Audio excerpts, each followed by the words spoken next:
Chaque jour, d'un bout à l'autre du pays, des milliers de personnes font la différence et maintiennent le filet social en place pour aider les communautés plus vulnérables. Vous êtes sur le point de les découvrir et de plonger dans un monde où des gens qui n'ont rien d'ordinaire accomplissent des choses assurément extraordinaires. Des gens avec un cœur grand comme le monde et qui contribuent à changer le monde. Ici Chantal Doré, bienvenue à la 3e saison des Héros Anonymes.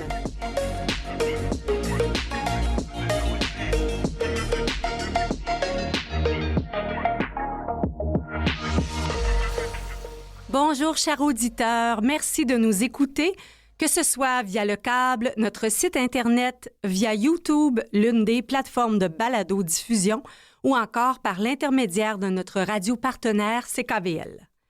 Pour cet épisode, 2 sujets qui ont des liens, soit la proche aidance et les soins de fin de vie. Sur le terrain, ces 2 organismes soutiennent ceux qui soutiennent, aident ceux qui aident. 30% de la population active sont des proches aidants, que ce soit d'un conjoint ou d'un parent âgé ou malade, d'un enfant handicapé ou même d'un ami ou d'un voisin.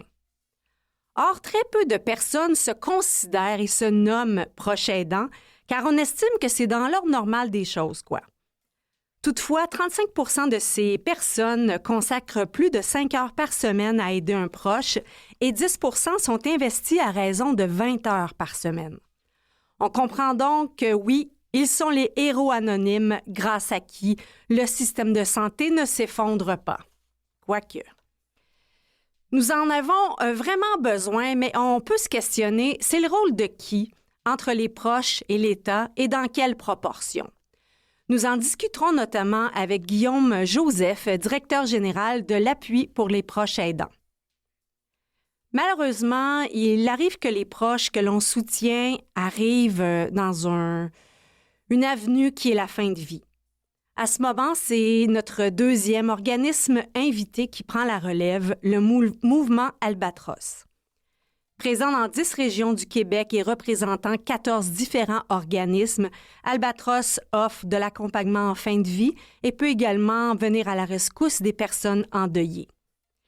Voilà notre programme aujourd'hui, un programme sans doute très touchant qui reflète toutefois une réalité d'un moment où on a encore plus besoin du cœur bienveillant de ces héros anonymes. Une courte pause et on reçoit Guillaume Joseph en studio, directeur général de l'Appui pour les proches aidants.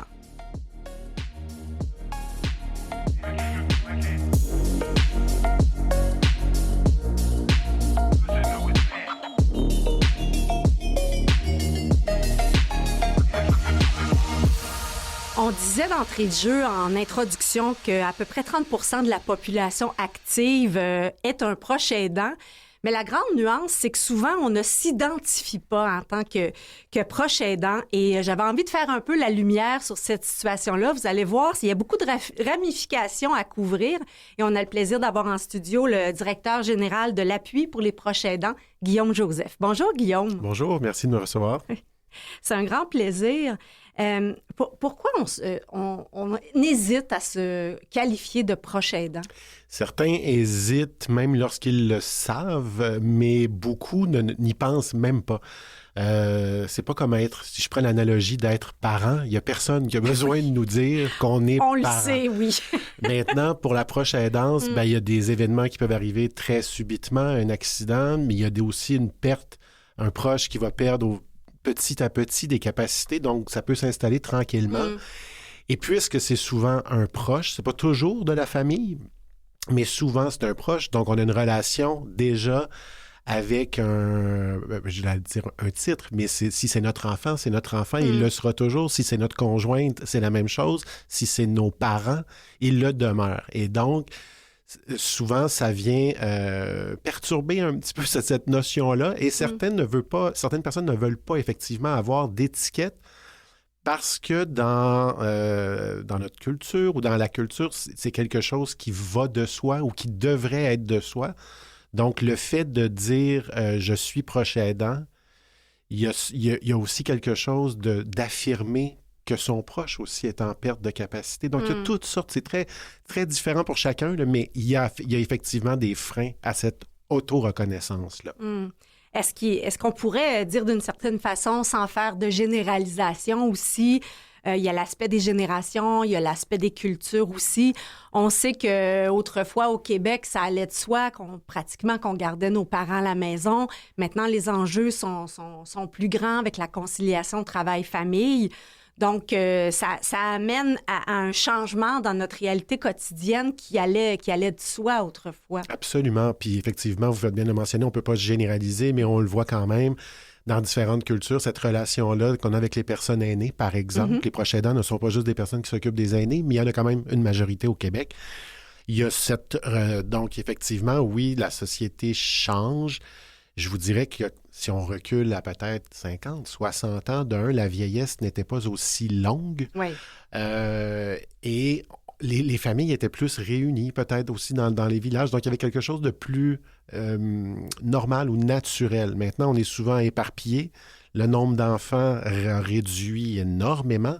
Et donc, la tâche est souvent beaucoup impartie à sur moins d'épaules. Là, sur moins d'épaules, exact. Et j'imagine, dans certaines cultures aussi, c'est plus un réflexe de s'occuper de nos aînés. Et dans le cas de notre culture, ça s'est peut-être effrité un petit peu. Effectivement, puis des fois, c'est des raisons économiques qui peuvent expliquer ça aussi. Il y a des familles ou un noyau, un foyer qui va être multigénérationnel. Oui. On le voit revenir un petit peu, mais il y a quelque chose qui a été... Il y a eu quand même des changements assez significatifs là, au cours des 60, 70 dernières années où les cellules... C'est très rare, là, des familles où, naturellement, ils vont garder les aînés, leurs parents à la maison et tout. Mais de plus en plus, on voit quand même des familles qui bâtissent des maisons multigénérationnelles, qui se rapprochent et tout. Mais c'est loin d'être une généralité, puis c'est loin d'être facile non plus. On pourra peut-être en reparler plus tard, mais entre l'idée qu'on peut se faire d'accompagner au quotidien, puis ce que ça peut devenir rapidement, disons que ça change beaucoup la réalité des proches aidants. Bien, c'est là qui est l'écart, parce que de dire je vais être près de mes parents, je vais être là pour eux, de décider de déménager dans une maison intergénérationnelle, c'est différent que d'être rendu à un parent qui est vraiment vieillissant, qui est en perte d'autonomie, où là, ça va nous obliger de manquer des journées de travail. On le disait, là, il y a 10% des proches aidants qui consacrent plus de 20 heures par semaine à être près de leurs proches. Là. Donc, c'est une toute autre réalité. Absolument. Puis c'est là où le chiffre, un adulte sur 3, quand on dit qu'un adulte sur 3 est proche aidant, c'est sûr que ça comprend tout le monde, là, de celui qui donne 1 heure par semaine à aller aider ses grands-parents. Il y a différentes catégories. Et donc, évidemment, ceux qui donnent à plus de 20 heures semaine, puis on a fait la catégorie, nous, dans notre enquête, à l'appui 20 heures semaine, mais il faut s'entendre que pour plusieurs, c'est du 7 jours sur 7, 24 heures sur 24. Oui, oui. Et là, on rentre dans une autre sphère d'implication. Vous le nommez en nombre d'heures. C'est sûr que c'est un investissement. Puis souvent, dans le portrait, les plus récents portraits, il y a beaucoup de proches aidants qui sont la génération sandwich, c'est-à-dire qu'ils ont encore des enfants à la maison et des parents vieillissants. Oui, c'est tout un contrat. Ça peut devenir très lourd. Absolument. Ouais. Et donc, beaucoup de difficultés à conjuguer tous les rôles parce que la moitié sont aussi sur le marché du travail. Donc, il y a ça. Il y a cette intensité-là qui marque vraiment une réalité de certains proches aidants. Et je vous dirais que l'autre, c'est la catégorie de soins ou d'aide. Je veux dire, d'aller aider, de parler à ses parents, prendre des nouvelles, aller les aider pour des travaux à l'extérieur, ménager, faire l'épicerie, les accompagner pour les rendez-vous médicaux. Ça, c'est demandant, puis on a besoin que les gens continuent à faire ça. C'est une société bienveillante. Mais je vous dirais que lorsqu'on commence à tomber dans la proche aidance qui implique de donner des soins médicaux, mais aussi des soins d'hygiène, c'est là où aussi... plusieurs proches aidants vont se rendre compte, on parlait de la reconnaissance tantôt, lorsqu'on est rendu à devoir, par exemple, aider ses parents pour se laver, se déplacer, se changer, Là, je vous dirais que si on le réalise pas, on le réalisera jamais. Parce que ça devient... Il y a une relation de dépendance là, qui est vraiment installée. Puis comme vous le dites, ça peut arriver tranquillement, à moins qu'il y ait un accident ou un enfant handicapé, parce qu'on va parler un petit peu plus tard de votre mission aussi, qu'une fois que vous avez eu le renouvellement de vos services là, par le gouvernement. En fait, allons-y. Là, avant, l'appui pour les proches aidants, fondé en 2009, c'était vraiment pour les proches aidants de personnes âgées. Et quand il y a eu un renouvellement de votre service, là, l'offre s'est élargie. Exact. En fait, on vous a demandé d'agir à plus grande échelle. Exact. Au tout début, c'était vraiment le gouvernement, Mme Marguerite Blais et M. André Chagnon, ça vaut la peine de le nommer, qui voulait investir... Donc, on est M. Chagnon plus la Fondation Chagnon. C'était là, vraiment plus, la famille Chagnon oui, à ce moment-là, effectivement. Puis, c'était suite à une grande consultation des aînés. Donc, c'était ressorti. Et à l'époque, en 2009, il y avait des initiatives un peu dans certaines régions, mais on n'entendait pas tant parler de l'approche aidance ou ce qu'on appelait les aidants naturels à l'époque. Donc, il y avait un souhait, effectivement, d'agir pour les aînés. Et même, on avait une particularité où nous, la majorité de nos interventions devaient être destinées aux personnes atteintes de l'Alzheimer ou les maladies, les affections apparentées. Et donc, ça a été une super belle aventure de 2009 jusqu'à 2021. Je vous dirais qu'en même temps, c'est sûr qu'on on rencontrait des gens sur le terrain aussi, des organismes, des parents et tout ça. Et plusieurs nous demandaient, mais pourquoi juste les aînés? Pourquoi juste les aînés? Donc, dans un certain sens, ça a été bien pendant ces premières années-là d'avoir une certaine concentration parce qu'on, des fois, à trop étendre, trop vite, je me souviens jamais du proverbe, à trop étreindre... Mal embrasse. Oui, quelque chose comme ça. Donc, la concentration a été bonne, mais en même temps, le fait de pouvoir ouvrir et de desservir un plus grand nombre de personnes, c'est vraiment plaisant là, depuis maintenant 3 ans presque, qu'on est donc pour toutes les personnes proches aidantes, qui fait entrer aussi justement dans le lot les parents de personnes, de jeunes avec des limitations ou des handicaps. Et je vous dirais que parmi les catégories de proches aidants qui s'identifient le moins, je vous dirais que les parents, c'est probablement la catégorie. Bien sûr. Parce qu'on est parents. Oui. Donc, il n'y a pas de choix ici où notre enfant est atteint, il y a des limitations et souvent, on ne le sait même pas. Ça aussi, ça grandit.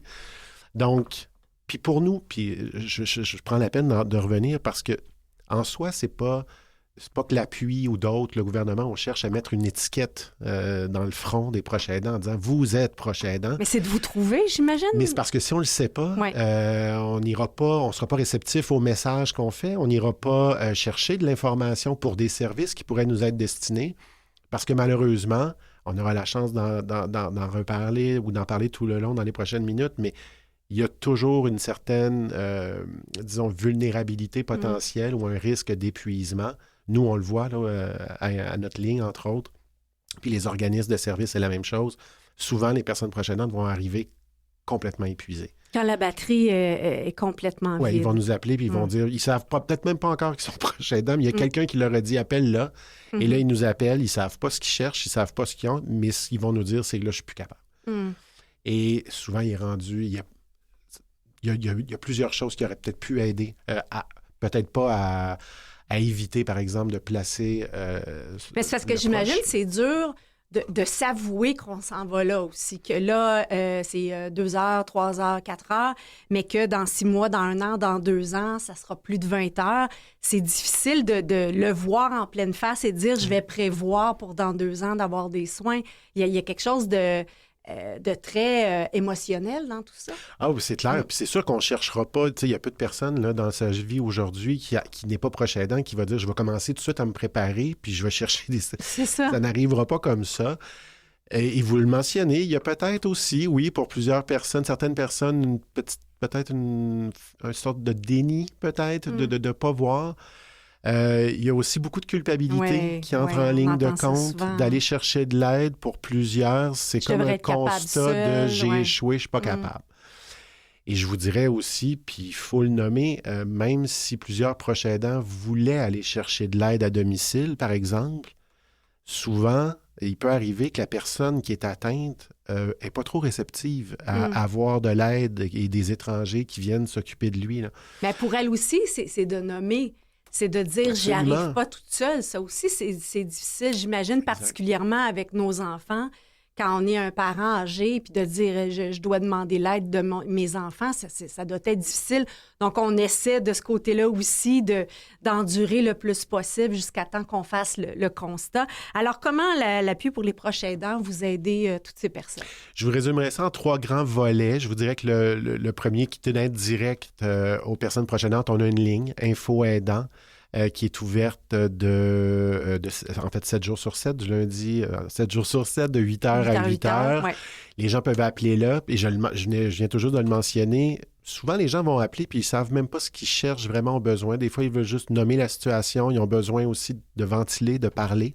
Nous, c'est des professionnels payés qui sont là, formés, qui vont pouvoir, d'un, les écouter, les aider à identifier leurs besoins, la situation, et les référer vers aussi des ressources qui sont souvent méconnues, elles aussi, dans chaque région, partout à travers le Québec. Nous, on a des vous avez comme 1400 références. Exact. C'est aussi accessible directement. Oui. Si les gens ne veulent pas appeler, faire leur propre recherche, ils peuvent aller sur le site. Donc ça, il y a ce service de soutien direct-là. Sinon, l'appui, on a aussi une mission de soutenir le développement. Donc, on investit à travers des organismes à but non lucratif ou des entreprises d'économie sociale, des coopératives, pour qu'eux développent et offrent des services, donc des services de répit, du soutien psychosocial, des services d'information, formation. Donc, on est vraiment là-dedans. Et donc, vous voyez, cette année, on vient d'avoir les chiffres là, pour 22, 23, 24, c'est plus de 22 millions qu'on a répartis à travers le Québec en soutien. Ah oui, hein, quand même. Donc, c'est quand même beaucoup de sous. Ça pourrait toujours être plus, mais c'est quand même beaucoup. Et je voudrais que notre 3e volet, pour soutenir ce développement-là, on a une équipe de conseillers régionaux répartis à travers le Québec, dans toutes les régions. Et eux sont actifs dans la communauté, dans les instances de concertation, pour faire connaître les enjeux de l'approche aidance, soutenir le développement de services, améliorer la complémentarité, ce fameux, comment j'allais dire, pas ce continuum de services. Oui, puis il est pas évident. Il n'est pas simple. Je vous propose qu'on prenne une courte pause, Guillaume, et on revient tout de suite pour poursuivre la discussion. Ça marche.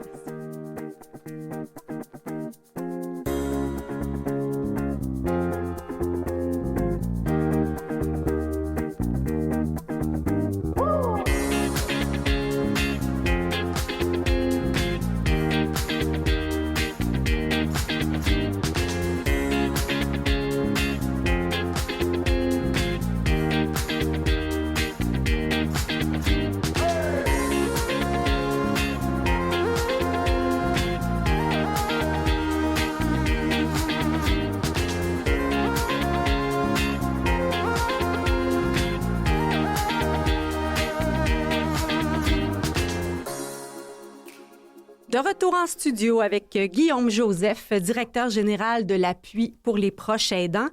Et on discutait en première partie là, des différents services de l'appui pour les proches aidants. Et Guillaume et moi avons commencé un peu à se poser la question du continuum de services d'une part, mais aussi c'est le rôle de qui? Parce qu'ici, au Héros Anonyme, on dit souvent qu'on vous présente des gens grâce à qui le système de santé est en place. Et là, les derniers chiffres que j'ai sous les yeux disent que comme un 85 que c'est grâce aux proches aidants là, que finalement que les personnes âgées, c'est 85 des proches aidants qui font en sorte que ça fonctionne. En fait, c'est peut-être une étude sur les... moi, j'ai un chiffre. Certaines études disent que 80 des soins sont donnés par les proches aidants. Donc, ça peut donner une idée.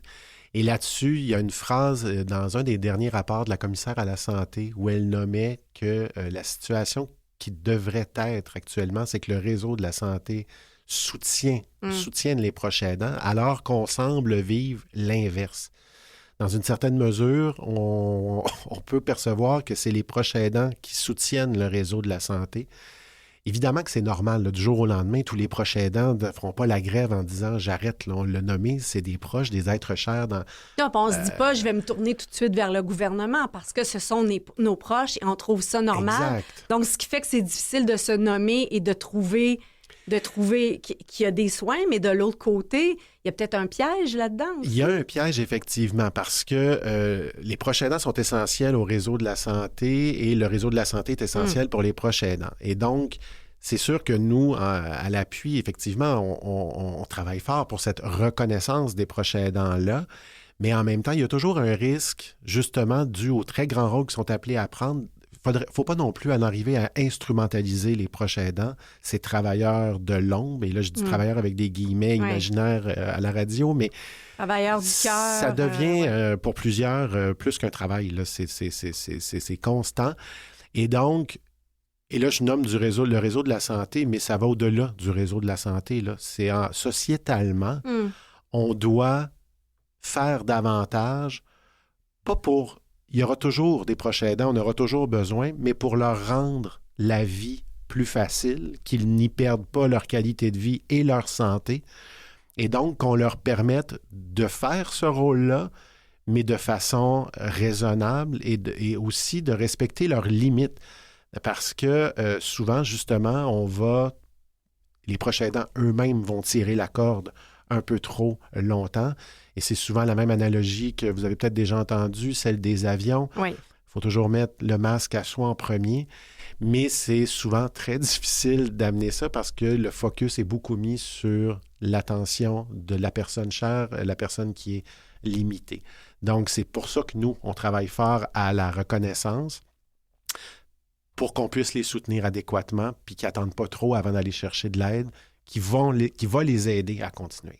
Parce qu'il y a des chiffres un peu dans le dossier de recherche que je parcourais, que les entreprises elles-mêmes perdent en productivité. Donc, il y a beaucoup aussi, je vois, là, au niveau de l'impact sur leurs revenus, non seulement, puis vous pourrez peut-être nous en parler davantage, mais il y a une perte de revenus et il y a aussi des dépenses qui n'étaient pas comme telles prévues à notre budget, mais les entreprises également. Donc, ce n'est pas que personnel, genre, on a eu la malchance dans notre famille d'avoir une maman qui a l'Alzheimer, mais si ça se répercute également dans les organisations, ça veut dire que c'est un enjeu collectif. Total. Puis l'appauvrissement, il faut le nommer, là, c'est beaucoup, même si dans le portrait là, de tous les proches aidants, c'est à peu près 50-50, il y a un petit peu plus de femmes, mais plus on monte en heures et en investissement, plus c'est les femmes. Oui. Et donc, c'est beaucoup de femmes qui s'appauvrissent parce que tantôt... Déjà, on sait qu'il y a des enjeux, qu'elles n'ont pas le même salaire. Et bon. Exact. Et là, ça s'ajoute. Donc, on ajoute ces couches-là. Et donc, ça peut être des dépenses pour l'aménagement. On va aider à aménager, mais on va réduire les heures de travail.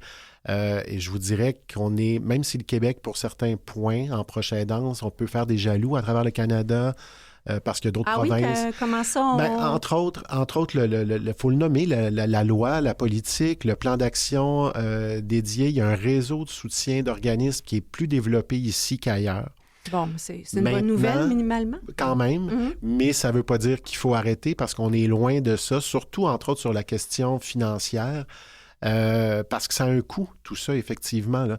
Des personnes qui réduisent leur heure, arrêtent le travail des fois ou arrêtent les études. Il y a beaucoup de jeunes, il faut en parler aussi, qui vont des fois mettre les études de côté. Et il ne faut pas jouer à l'autruche, là. Ça va aller à vitesse grand V en augmentant dans les prochains Et même, 20 ans. Tu sais, vous disiez qu'en 2021, on vous a élargi votre mandat. Puis c'est une question que j'allais vous poser tout à l'heure avec le vieillissement très marqué de la société. Vous allez être débordé bientôt. Heureusement, on n'est pas seul. Il y a plein d'autres organismes, mais oui. Et je vous dirais que si je veux aller pas trop juste alarmiste sur le côté des bonnes nouvelles, mais de l'espoir, il y a quand même des constats assez lucides, je pense, qui sont faits concernant toute l'aide à domicile, parce que c'est là que se joue beaucoup de choses. Tellement. Tout le monde, là, vous l'entendez comme moi, on aimerait tous le vivre le plus longtemps chez nous possible. Souvent, j'en parlais aussi dans la préparation de l'entrevue, un couple, par exemple, des gens vont se promettre de prendre soin l'un de l'autre le plus longtemps possible, puis se promettre, non, tu vas mourir à la maison, puis ça va être ici. Mais à un moment donné, il y a des choses qui sont souhaitées, mais il y a des fois où c'est plus possible non plus.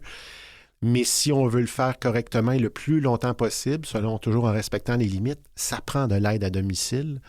La solution n'est pas juste de construire ou de rénover des CHSLD ou des maisons des aînés, ça en prend. Mais si on accélère et il faut accélérer le pas sur les services à domicile. Je pense qu'à peu près toutes les études le démontrent que c'est statistiquement plus viable de le faire de cette façon-là. Surtout aussi, on peut penser aux personnes qui ne sont pas dans les grands centres, dans les régions. On comprend que ces gens-là n'ont pas toujours tous les services à côté. Donc, ce qui peut faire la différence, c'est effectivement le soutien à domicile.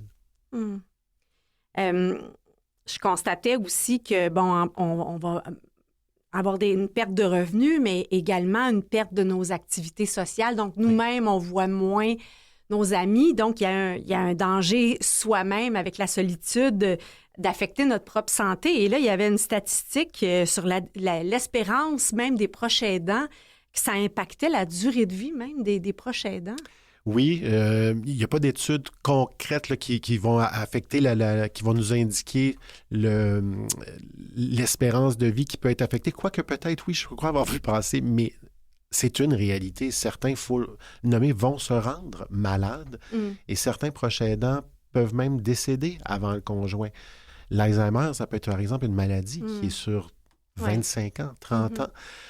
Et je vous dirais que nous, un des axes sur lesquels on insiste beaucoup depuis quelques années, c'est tout le réseau de soutien. Oui. C'est sûr qu'il y a des gens, avant même de devenir proche aidant, que la maladie frappe la famille ou peu importe, il y a des gens qui ont des réseaux plus élargis que d'autres. Donc, il y a déjà une préexistence d'une situation avant, mais tout ça vient rapidement exacerber aussi des fois des situations d'isolement. Les proches aidants ont malheureusement aussi souvent l'impression de devenir lourds à en parler de leur situation. Donc, ça exacerbe la solitude aussi. Exact. Voudront à un moment donné se dire ah ben là, je parle à ma soeur, à mon frère, puis on parle toujours de ça. Puis les autres me trouvent. Souvent, dans certaines situations, la famille autour de nous, nos frères, nos sœurs, trouvent que ben voyons, c'est pas si pire que ça. Puis je l'ai vu l'autre jour, papa, puis il était pas si pire que ça. Mais ça, je l'ai vu une fois pendant un mois. Oui, c'est ça. Guillaume, on va nommer le numéro de téléphone en ondes. Est-ce que vous l'avez? 1-855-852-7784. Vous fonctionnez par courriel, par clavardage aussi. Et j'entends que toute la transformation numérique, là, on doit aussi aller là pour être présent là où les gens sont sur leur téléphone cellulaire. Alors, bonne continuation pour l'appui pour les proches aidants. Merci beaucoup d'avoir été avec nous en studio, Guillaume Joseph. C'est mon plaisir. Merci. Merci.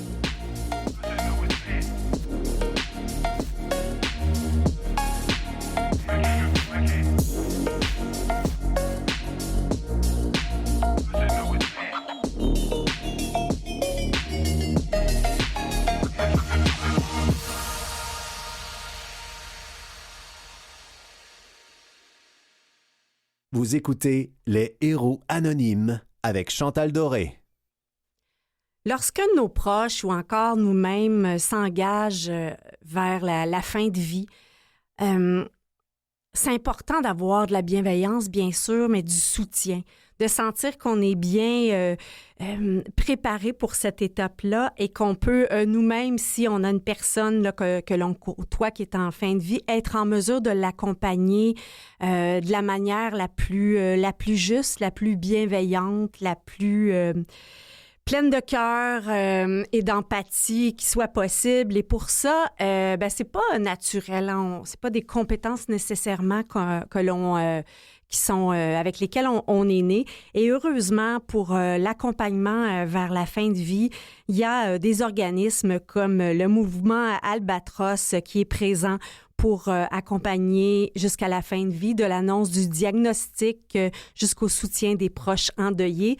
Nous recevons Annette Giguère, qui est notamment bénévole depuis 8 ans et qui a joué plusieurs rôles aussi sur le conseil d'administration, dont présidente du conseil d'administration pendant 4 ans. Bonjour, Annette. Oui, bonjour, Madame Doré, ça va bien? Oui, merci. C'est un sujet quand même qui est pas facile, mais qui est malheureusement un sujet incontournable. Disons que la fin de vie fait partie de la vie. Oui. Donc, on n'a pas le choix d'en parler, d'y faire face. Et nous, la Fédération, on va aller plus loin dans vos questions, les réponses que je vais vous donner. La Fédération, c'est un peu notre rôle de voir à tout ça. Fait que, voilà, je vais essayer de faire possible. Oui, donc la Fédération est présente dans 10 régions et regroupe 14 organismes. Donc, en tant que vous êtes là, donc ça le dit, là, pour fédérer tous ces organismes. Là, vous avez comme un rôle chapeau auprès d'eux? Oui, c'est-à-dire que la fédération, effectivement, elle est présente. C'est pour réunir, regrouper l'ensemble des organismes, leur apporter de l'aide. Elle est responsable aussi de monter la formation que les bénévoles des organismes reçoivent. Elle est responsable cette année, elle a créé des communautés de pratique pour les trésoriers, l'accompagnement. Donc, elle est présente pour supporter les organismes dans leur travail bénévole d'accompagnement des gens en fin de vie, gravement malades, et aussi leurs proches aidants. Oui. Est-ce que tous les organismes portent le nom Albatros? Les organismes qui sont rattachés à la Fédération portent le nom Albatros, mais selon leur région, ils ont des noms différents. On peut avoir comme Albatros Capitale-Nationale, Albatros Montérégie, etc. Donc, ça aide, dans le fond, à vous repérer. Oui. Non seulement il y a Albatros, mais il y a également la région. C'est bon. Il y a la région également où est situé l'organisme. Oui. Donc, on parle de 1200 membres, dont, je crois, 700 bénévoles. Oui, c'est exact. 700 bénévoles qui accompagnent les personnes qui vivent les dernières étapes de leur vie, mais aussi parmi les 1200 membres, on a des bénévoles administratifs aussi, il ne faut pas l'oublier. Les bénévoles administratifs sont là aussi pour répondre au téléphone, s'occuper de la documentation, etc. Parce qu'un organisme, ça prend de l'administration. Et c'est pas tous les organismes qui ont du personnel. Oui. Et vous parliez de la formation. Oui. Donc, les bénévoles qui œuvrent pour Albatros, on leur demande de suivre une formation, c'est ça? Oui, exactement. Pour devenir accompagnant chez Albatros, chez tous les organismes Albatros, c'est la même exigence. C'est de suivre une formation de 36 heures selon différents thèmes et aussi il y a un processus de sélection aussi des bénévoles, mais il faut absolument avoir suivi la formation parce que c'est la base de l'accompagnement chez Albatros Lévis. Albatros en général, pardon, je dis Albatros Lévis parce que je suis membre d'Albatros Lévis. Excusez-moi si je me trompe, mais je suis en premier administratrice au conseil d'administration de la Fédération. Oui, parce que, dans le fond, l'accompagnement qui se fait, il se fait comment? L'accompagnement se fait, c'est parce qu'il y a différents types d'accompagnement. Il y a l'accompagnement à domicile, il y a l'accompagnement chez des personnes qui demeurent à la maison, il y a de l'accompagnement qui se fait en CHSLD à l'hôpital. Selon l'endroit où la personne est accompagnée, l'accompagnement va se faire de façon différente. Si on parle du domicile, ben c'est sûr qu'on reçoit une demande. Après ça, on envoie un coordonnateur avec un bénévole pour les pairer parce qu'il y a un pairage du bénévole avec la personne qui est en fin de vie. Et si ça fonctionne, ben la personne va accompagner la personne qui est en fin de vie pour une période minimum de 3 heures semaine. Et pour en CHSLD, c'est différent. En centre hospitalier aussi, c'est différent. Parce qu'un exemple, en centre hospitalier, un bénévole peut avoir 3 ou 4 ou 5 personnes qu'il va rencontrer dans le même après-midi. Donc, c'est selon l'endroit où se fait l'accompagnement. Et la façon de procéder. Dites-moi, Annette, qui fait la demande? Normalement, ça peut être le travailleur social d'un CLSC parce que souvent, le CLSC est dans la maison pour le domicile. Pour ce qui est de l'hôpital, on a une équipe d'accompagnants qui est sur place. CHSLD, on a des gens aussi sur place. Et le CLSC, la personne elle-même peut faire la demande d'accompagnement. Ça peut être le proche aidant qui fait la demande d'accompagnement. Donc, toutes ces personnes-là peuvent nous contacter pour demander de l'aide, de l'accompagnement, et on va évaluer les demandes, évidemment. Mais comment, si on est une personne là, en fin de vie, on sait qu'il nous reste à peu près X temps à vivre, de quel type d'accompagnement qu'on peut vouloir d'une personne inconnue?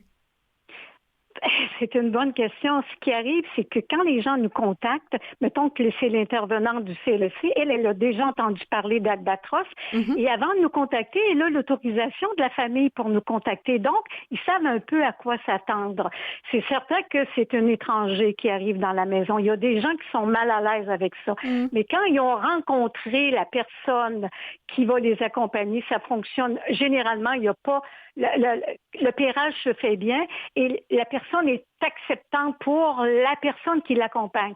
Mais c'est certain qu'avoir une personne étrangère, on sait qu'il y a des gens qui ne sont pas très à l'aise avec ça. Fait que si la personne ne consent pas, on ne sera pas là de toute façon. Parce que ça demande d'avoir cheminé dans le chemin dans lequel on s'engage, parce qu'évidemment, on n'est pas toujours à notre meilleur, autant en santé que physiquement. Donc, de se vulnérabiliser comme ça à quelqu'un qu'on ne connaît pas, c'est pas facile. Oui, puis nous accompagnant, dans le fond, on entre dans l'intimité de la personne. C'est très précieux ce qu'on fait. C'est très précieux ce que la personne nous autorise à faire aussi.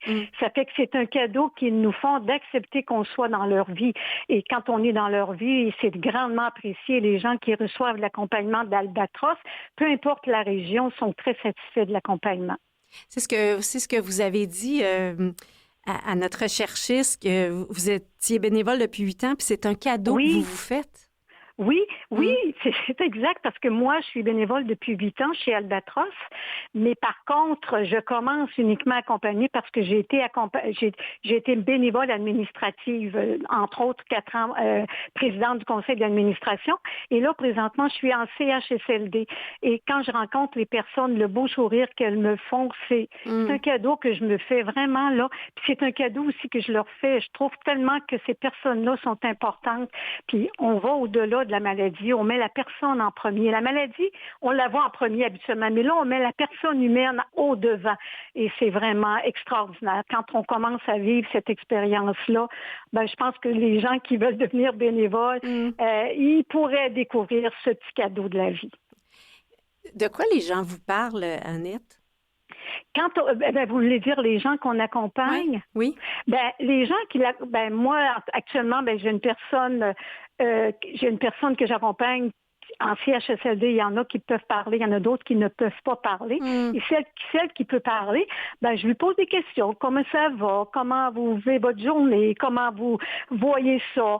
Mais c'est certain que le sujet de la mort, on ne l'aborde pas parce qu'on accompagne la vie. Mais les gens, face à la mort, il y en a qui ne savent pas trop quoi faire. Il y en a qui n'aiment pas ça. Puis il y en a qui disent, moi, j'ai l'impression que je mourrai jamais. Fait qu'on ne parle pas de la mort. On parle de toute chose, de tout et de rien. Et surtout, on écoute la personne. On est là pour les écouter. On n'est pas là pour se raconter. On les écoute. Puis comme nous, on est une oreille nouvelle dans la vie de cette personne-là, ils peuvent dire n'importe quoi. Nous, on est liés par le secret professionnel bénévole. Donc, ils se confient, ils nous disent des choses qu'ils ne diront jamais à leurs proches. Fait que c'est pour ça, au travers de tout ça, on est gâtés de vivre cette intimité-là avec la personne qui est sur ses derniers moments de vie, dans le fond. Mais quand vous dites on parle jamais de la mort, il reste que, ils sont en fin de vie. Il doit en avoir qui disent j'ai peur ou...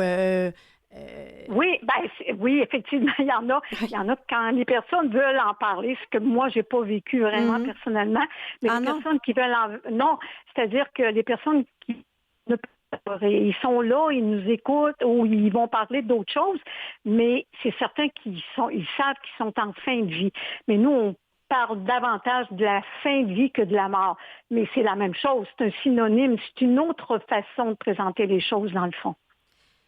Oui, mais si quelqu'un vous dit « je trouve ça injuste, ça me met en colère, j'aurais aimé avoir plus de temps avec mes petits-enfants », comment vous accueillez ça? Nous, on le fait parler. La façon dont ils vont nous le raconter, on le fait se raconter. Fait que des fois, juste d'échanger avec nous sur ce thème-là, sa crainte, ça va un peu atténuer cette peur-là.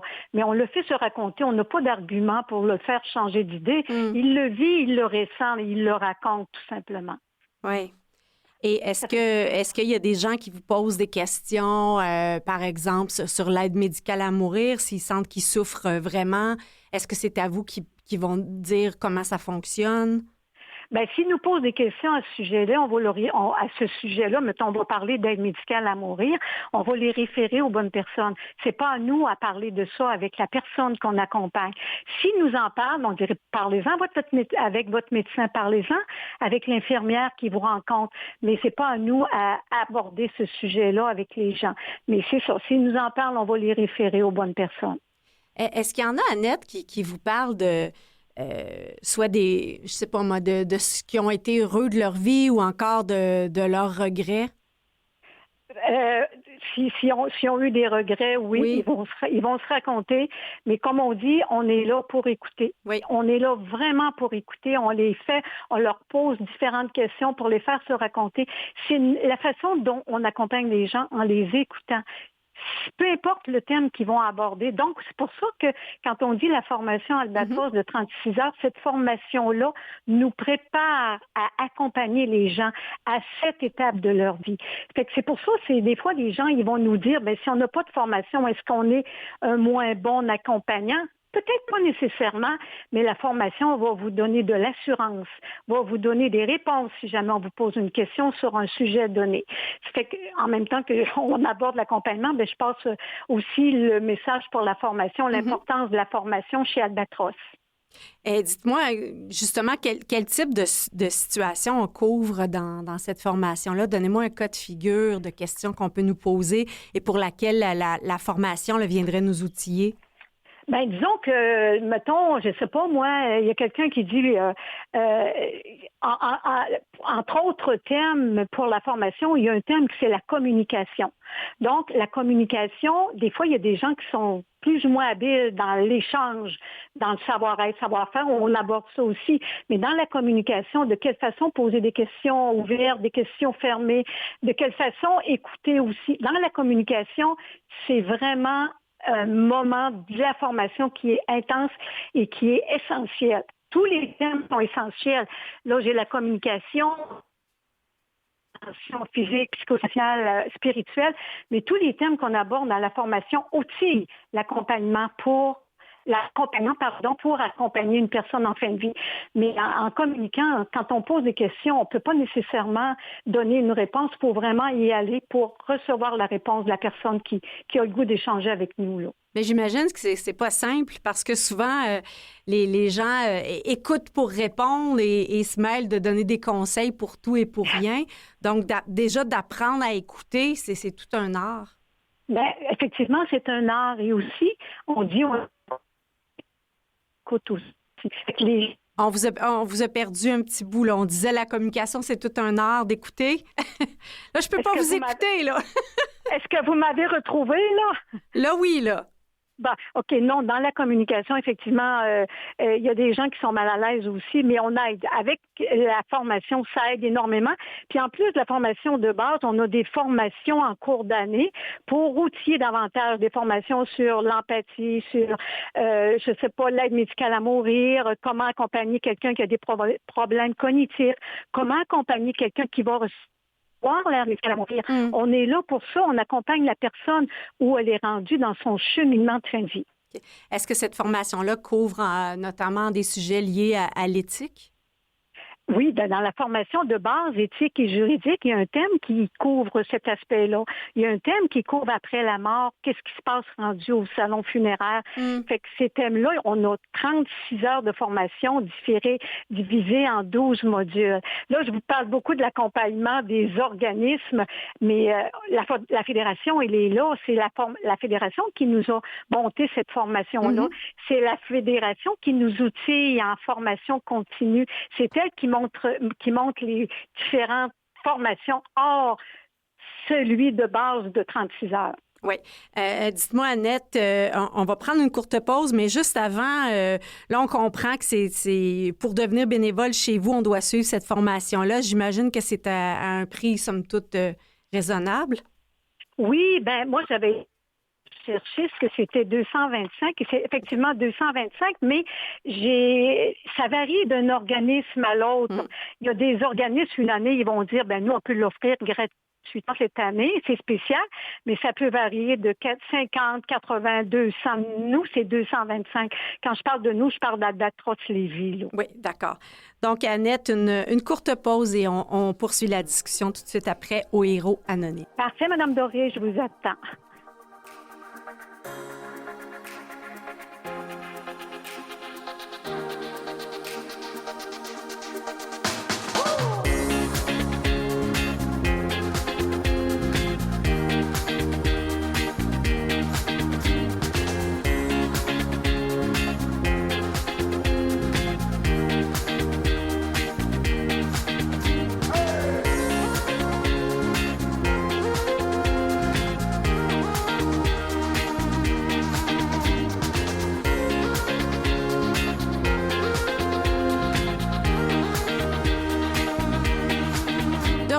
Pour notre 4e bloc des Héros Anonymes, nous sommes avec Annette Giguère du mouvement Albatros qui accompagne les gens jusqu'à la fin de vie.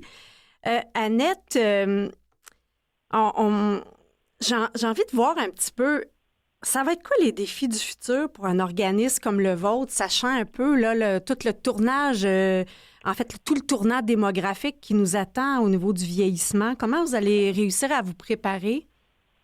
Vous parlez de la fédération. Quand vous dites comment vous allez vous organiser, c'est la fédération dont vous parlez actuellement. Ben oui, en termes d'organisme, là, c'est sûr que vous, j'imagine, vous allez peut-être être plus en demande, mais en tant qu'organisme, là, comment Albatros compte faire face j'imagine, à une demande qui va être grandissante? Oui, les demandes sont grandissantes. Si vous permettez, je vais juste vous sortir des statistiques concernant le nombre d'accompagnements pour l'année 2023-24. Il y a eu en tout 7310 personnes accompagnées. Et si je regarde 2022-2023, il y en a eu 3989. Donc, on voit déjà une augmentation substantielle. Et je vais regarder où il y a le plus haut taux d'augmentation, c'est les accompagnements à domicile, élément sur lequel on planche. L'année 2023-24, il y en a eu 518. Quand je parle de ces chiffres-là, c'est dans toute la province, les 14 organismes. Et pour l'année 22-23, il y en a eu 218. Donc, on voit que les demandes d'accompagnement sont en nette progression et la Fédération, évidemment, elle doit donner des services aux organismes. Et si les organismes, le travail bénévole est en nette progression, on a besoin du support de la Fédération dans tout ça aussi. Oui, je lisais que celui Albatros Capitale Nationale, c'est une augmentation de 77 % des services d'accompagnement. La capitale nationale, ils ont un très grand territoire et je les félicite pour tout le travail qu'ils font. Ils ont du personnel, ils ont plusieurs personnes qui sont permanentes et la directrice générale, Mme Marie-Chantal, fait vraiment du beau travail. Je sais qu'ils ont une forte augmentation, mais aussi ils ont un très grand territoire, Albatros Capitale Nationale. Donc, j'imagine que pour faire face à cette hausse, tout l'aspect du financement est particulièrement criant en ce moment pour vous? Oui, quand on parle de financement, les organismes et aussi la Fédération, il y a le PISOC, le programme de soutien aux organismes communautaires. Il y a certains programmes de subvention provinciales et fédérales selon les projets qui sont mis en place. Le gouvernement peut subventionner. Il y a des activités de financement qui sont réalisées par les organismes. Il y a des fondations, des fois, qui peuvent donner, faire des dons. Il y a des dons posthumes aussi, des gens qui décèdent puis ils disent, moi, je donne tel montant à la fédération ou à un organisme. Et il y a différentes façons d'aller chercher de l'argent, de se financer. Mais beaucoup, on est de plus en plus, le PISOC, les organismes gouvernementaux, les deux paliers, quand on a des projets, on leur présente, puis, règle générale, quand la demande est justifiée, c'est accepté. OK. Donc, au niveau des individus, ça peut être... le service lui-même, est-ce qu'il est payant? Non, le service, il est gratuit. Que ce soit le service d'accompagnement de la personne, le service d'accompagnement aux proches aidants, des suivis de deuil qui se donnent. C'est gratuit, ces services-là. La seule chose qui est payante, c'est la formation que les gens suivent. Comme on a parlé tantôt des tarifs, c'est la formation que malheureusement, on aimerait bien l'offrir gratuitement, mais avec les volumes, etc., la formation, ils doivent payer la formation, les coûts de formation. Donc, est-ce que les gens ont tendance justement soit à faire un legs testamentaire ou de faire un don à la mémoire pour vous remercier de les avoir soutenus? Oui, il y a des gens, des fois, des gens qui sont au salon funéraire, puis dans les recommandations de l'avis de décès, au lieu d'envoyer des fleurs, faites un don à Albatros ou à la Fédération. Fait que oui, ça arrive que des gens décèdent, puis là, ils disent, on va faire un don. On demande de faire un don à tel organisme, et Albatros est là. C'est régulier que ça arrive. Hey, Annette, je me demandais, Albatros, c'est le nom d'un oiseau, ça? D'où ça vient, le nom de votre organisme? OK. Ouais, je m'attendais à cette question-là. Donc, vous avez une réponse, c'est bon. Oui, parce que Albatros, on sait que il y a un terrain de golf, puis après ça, il y a une équipe de hockey, puis là, dernièrement, j'ai su qu'il y avait un avion aussi qui s'appelait Albatros. Donc, c'est Sœur Pearl Burke, celle qui était à l'origine de tout ce qui concerne l'albatros. Elle a trouvé que l'oiseau albatros, c'est un bel oiseau. C'est un grand oiseau. Je ne sais pas si vous avez vu ou vous regardez une vidéo. Puis il a l'air infirme, l'oiseau. Lorsqu'il se pose sur terre, on a l'impression qu'il va tomber. Mais en vol, il est d'une grande beauté. Et pour Sœur Pearl, c'est un peu l'image des êtres humains. Les êtres humains, tous les êtres humains ont une faiblesse et ont nos infirmités, mais quand on est grand et beau, et notre rôle, c'est d'aller chercher ce qu'il y a de plus beau dans l'autre pour qu'il puisse lire un petit bout de texte. Mais effectivement, Sœur Pearl, elle trouvait que l'oiseau albatros, c'était ce qui représentait le plus l'être humain, avec sa beauté et ses infirmités, ses faiblesses. Donc, je comprends que c'est une religieuse là, qui a fondé l'organisme donc en 1980? Oui, en 1980, la Fédération aura... On organise déjà un comité formé pour souligner les 45 ans de la Fédération. 45 ans de la Fédération. Oui. Okay. Et ça a pris un certain temps là, avant que ça passe du côté de la société civile. Jusqu'à quand ça a été vraiment comme soutenu par une communauté religieuse ou Sœur Pearl elle-même? Sœur Pearl, c'est elle qui a parti le mouvement. Par la suite, il y a eu des cellules qui ont été créées qui sont devenues des organismes. Et la Fédération était là aussi en arrière. Mais le financement, c'était pas nécessairement les religieuses. Les financements, c'était très, très peu. Le financement, au départ, les bénévoles payaient des choses, des fois, de leur poche. Mais au départ, le financement, ça n'a pas été le religieux. C'était les organismes, la Fédération, qui voyaient à amasser des dons, à amasser des sous de différentes façons. Mais les religieuses, la religieuse Madame Pearl était là pour créer la fondation, créer le mouvement Albatros. Dites-moi également, on sait que la Maison Jean Bourquette, là, qui avait toute une expertise au niveau du deuil, n'existe plus, mais que l'approche derrière Mon Bourquette, là, vous inspirez pour vos services de soutien aux proches endeuillés?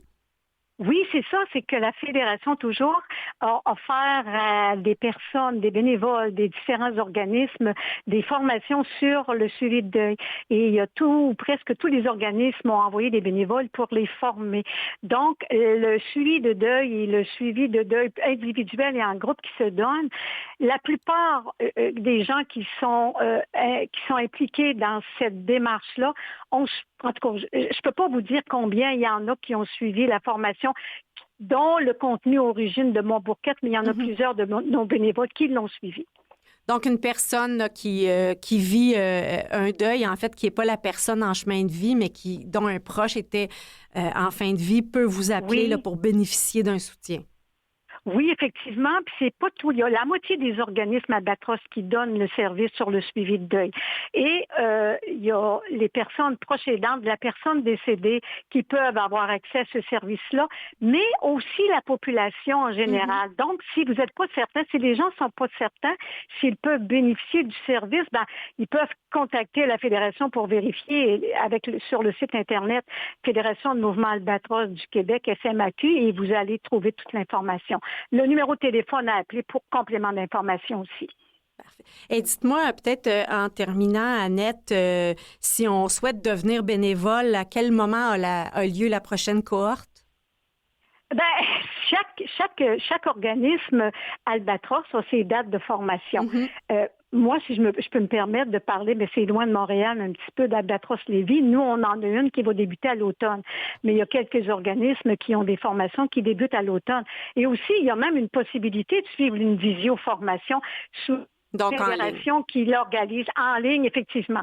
Donc, ils ont seulement qu'à vérifier auprès de la fédération sur leur site Internet et ils auront toute l'information en téléphonant au numéro qui va apparaître sur le site. Annette, en terminant, là, vous dites que c'est un cadeau que vous vous faites. Si vous aviez à convaincre des gens là, de devenir eux-mêmes, ça serait quoi votre dernier mot? Moi, le dernier mot, ce serait si vous voulez faire un cadeau, si vous aimez les qui sont en fin de vie, si vous aimez côtoyer ces gens-là, faites-vous un cadeau, allez les rencontrer, puis une façon de le faire, c'est de devenir accompagnant bénévole. Nos services sont gratuits. Donc, moi, je pense que c'est la façon d'apprivoiser, une certaine façon d'apprivoiser la mort aussi. Pour nous-mêmes. Merci beaucoup. Merci beaucoup, Annette. Nous, on est en fin d'émission, malheureusement. Je vais remercier, évidemment, notre équipe, Catherine Bourderon à la recherche, Mathieu Tessier en régie, Jean-Sébastien Laliberté, chef diffusion technique, Chantal Doré au micro qui vous accompagne chaque semaine au Héros Anonyme que vous pouvez retrouver sur l'ensemble des plateformes de balado-diffusion et à canalem.vuesetvoix.com. Je vous souhaite une très belle semaine. Profitez bien de la vie avec vos proches. Au revoir.